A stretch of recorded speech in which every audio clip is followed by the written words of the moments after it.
Síntesis del Antiguo Testamento, clase 6, audio 1. Pasamos hoy entonces a repasar y estudiar un poco los conceptos generales de los libros poéticos. Bien, primero establezcamos la importancia y la relevancia que tienen los libros poéticos dentro de la narrativa del Antiguo Testamento, que es la parte esencial, la parte clave que estamos desarrollando en estas muy breves sesiones, muy generales, muy por encima de lo que implican la síntesis del Antiguo Testamento. Entonces, es importante partir del rol que ocupa los libros poéticos dentro de la narrativa del Antiguo Testamento. Estos libros poéticos evidentemente funcionan no como la poesía occidental contemporánea que conocemos nosotros, sino que sus características son muy diferentes, tanto en su estructura como en su propósito. Es importante reconocer a través de los libros poéticos las expresiones humanas de lo que implica vivir en este mundo. Y quizás suena un poco filosófico, sin embargo así lo es. Cuando nosotros leemos un salmo, por ejemplo, cuando David peca con Betsabé, cómo está contrito su corazón, cómo se quebranta delante del Señor. Y en estas poesías que él escribe, en estos salmos, bien, él expresa el dolor por el pecado. En otros momentos él adora al Señor por una victoria. En algunos otros momentos él está frustrado. En otros momentos, por ejemplo, en el Salmo 73, Asaf está luchando con la codicia, con el materialismo, viendo cómo los impíos, cómo los no creyentes prosperan y él siendo un hombre fiel, pues tiene una situación económica difícil y expresa sus emociones, nos deja ver, nos deja conocer que él está padeciendo y que en la humanidad, y entiéndase correctamente lo que quiero decir, en la humanidad es normal que estos padecimientos vengan a nuestra mente. Por ser creyentes no estamos exentos de sentimientos, de emociones, de circunstancias que nos oprimen. Sin embargo, la diferencia como creyentes es que tenemos a quién recurrir. Y justamente esa es la importancia de los salmos. Son las experiencias humanas recopiladas donde se encuentra refugio en Dios, indiferentemente cuál sea la solución o la resolución del conflicto, del asunto, siempre el hombre encuentra en Dios un refugio completo y el hombre lo expresa de esa manera. Asimismo, por ejemplo, los proverbios son importantes porque van a expresar lo que el corazón del hombre tiene, ¿no? En cuanto a la sabiduría de Dios. Que la sabiduría de Dios, cómo podemos ser sabios, cómo podemos aprender a no ser necios. Bien, por otro lado, Eclesiastés nos da una lección tremenda en cuanto al humanismo, ¿sí? En cuanto a esta parte de la vida de Salomón que comenzó a vivir, practicar y caer bajo principios humanistas, y haciendo declaraciones pues que no son exactamente lo que la narración bíblica puede enseñarnos. Por eso es importante reconocer, así en Eclesiastés como en Cantares, la expresión de esa relación vital importantísima dentro del matrimonio y su comparación con la obra de Cristo por su iglesia. Así que los libros poéticos, perdón, expresan esa eh, empatía, bien, esa semejanza que podemos encontrar lo que vimos nosotros hoy día en nuestras realidades.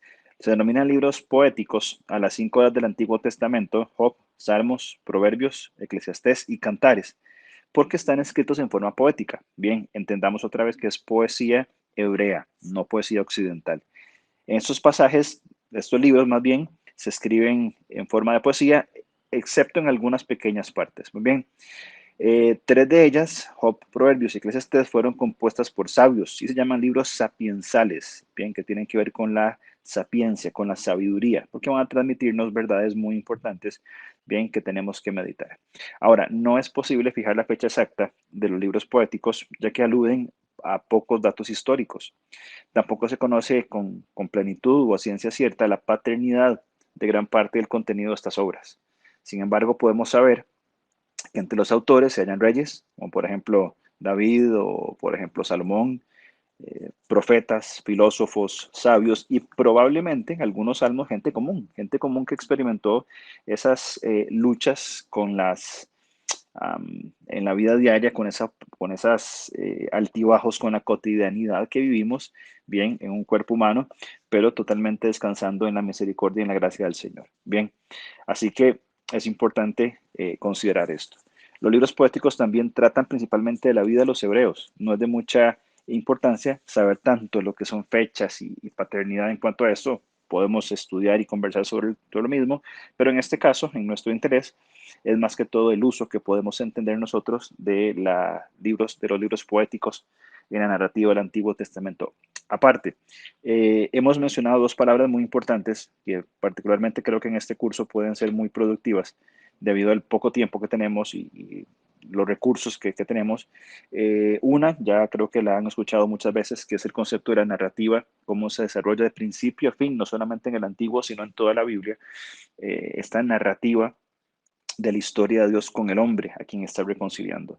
Pero por otro lado, también necesitamos incorporar o repasar la palabra cosmovisión, que es cómo nosotros interpretamos el mundo en que vivimos. Como mencionaba en audios anteriores, pueden haber diferentes tipos de cosmovisiones, inclusive creyentes pueden tener diferentes tipos de cosmovisiones no bíblicas, y lo cual pues encarrilaría nuestra vida a movernos en ciertas rutas, ciertos parámetros que no serían productivos para nosotros. Por eso es muy importante acudir a esta cosmovisión, y los libros poéticos nos van a dar esa claridad de pensamiento, de cómo expresar lo que vivimos, nuestros sentimientos, emociones, refugiarlos en el Señor. También creo particularmente y de una forma muy personal de que las emociones no son malas. Eh, Fui criado dentro de un ambiente donde por muchos años se reprimieron las emociones y se categorizaban las emociones como una expresión del pecado. La extrema alegría, la tristeza, el enojo, la preocupación, el afán, y todos estos son elementos que Dios permite en nosotros como seres humanos como métodos de respuesta, ¿no?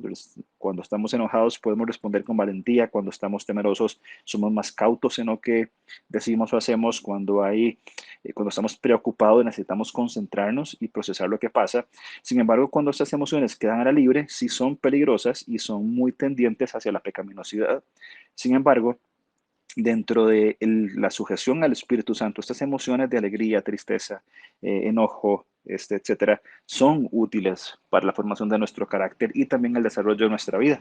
Así que estos libros poéticos expresan esas emociones, algunas no sujetas al Espíritu, las cuales debemos evitar, pero algunas otras sujetas totalmente al Espíritu Santo, en las cuales necesitamos crecer y desarrollarnos. Ahora, la poesía no solamente está en los libros poéticos, sino que encontramos en todo el Antiguo Testamento, encontramos otros pasajes donde hallamos poesía, bien, y quizás sean extractos muy cortos, pero está la poesía presente en otros lugares del Antiguo Testamento. Por ejemplo, entonces podemos encontrar en el caso de Adán y Eva, Génesis 2:23 es poesía.